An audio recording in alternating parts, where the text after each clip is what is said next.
I think that's a very important point, because the problem is when we speak about these physical things, Jesus often speaks about the physical things because they're very tangible and it's like a way to give a concrete example. But the problem is, now, say you all go home, no one ever touches coffee, tea or chocolate ever again. Have you grown spiritually? No. Well, hang on a sec, though. Oh, you've grown in your ethics?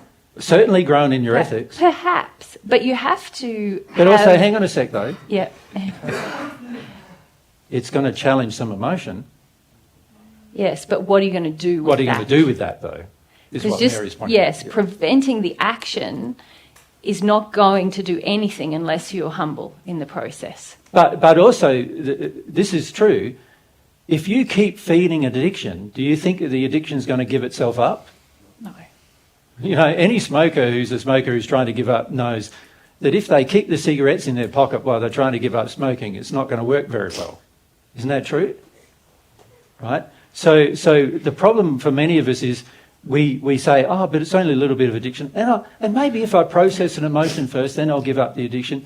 No, if you know you have an addiction and you know it's unethical to continue it, then why aren't you doing it right now? Yeah. Right? The reason why you're not doing it right now is emotional. It's a sin, which is an emotion that exists in you in disharmony with love, and you want to leave it there. You want to act upon it. You want to keep it there. You don't want to do anything about that particular feeling. So, you know, when we talk about like coffee, for example, coffee gives you something. It gives you something you're missing in your life. That's why you need a cup of coffee, because it gives you something. Like the only thing now I drink is water. There was a time when I was in my early 20s, I only drank Coke. I did that for nearly a year. You know, Coke was cheap. Like, you know, in Australia, it comes in 600 milliliter or 1 litre cans, not 330 litre cans or milliliter cans like it does here. So it's like jumbo sized. And so, you know, and you buy a carton of them of 24 or 32 for like $12. Cheaper than water.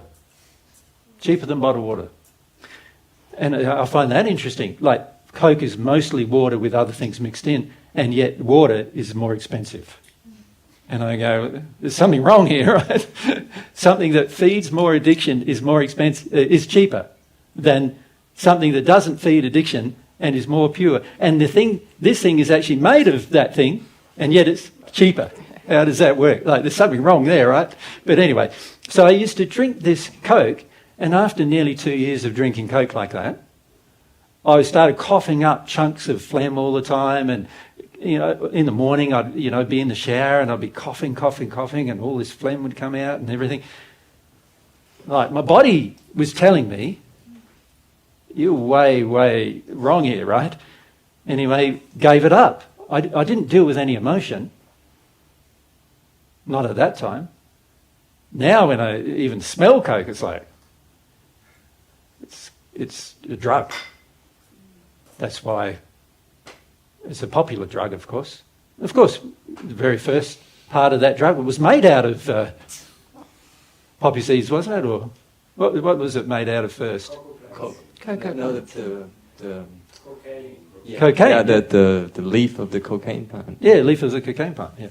So, yeah, I can sort of understand that. That's how it felt for me, anyway. At the time. But I was in denial and illusion, and my pain, the pain, caught up with me. And the pain said, stop. And so I stopped. You can stop and make some spiritual progress. Of course, if you don't, as Mary said, deal with the emotional driving force, it's going to be harder to stop. And it's also, you're not going to make further progress than just making an ethical decision. But you can still make an ethical decision, right? And when you do, emotions come up. Like, I started feeling why I needed it. It was all about, sugar comfort, And once I realised that, I started dealing with some emotions about it. Why I needed that level of sugar comfort in my life, Yeah.